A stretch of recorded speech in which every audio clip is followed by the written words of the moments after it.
حق مہر کے متعلق قرآن کا کیا حکم ہے؟ حق مہر محدود نہیں ہے، نہ تو کم از کم حق مہر کی کوئی حد ہے،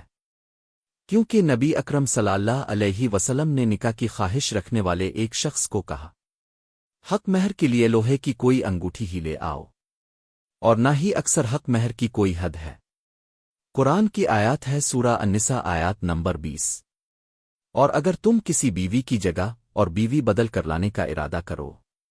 اور تم ان میں سے کسی کو ایک خزانہ دے چکے ہو، تو اس میں سے کچھ بھی واپس نہ لو، کیا تم اسے بہتان لگا کر اور سری گناہ کر کے لوگے؟ لیکن زمانہ جاہلیت جیسی حرص اور لالچ اب بھی مسلمانوں کے اندر موجود ہے، لہذا آدمی پر واجب یہ ہے کہ وہ اپنی بیٹی کی شادی کسی ایسے شخص سے کر دے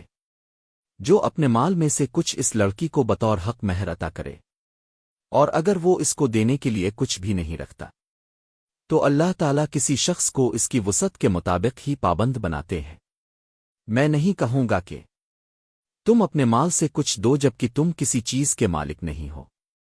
لیکن تمہارے ساتھ تمہاری استطاعت کی حدود میں رہتے ہوئے نرمی کا مظاہرہ کیا جائے گا۔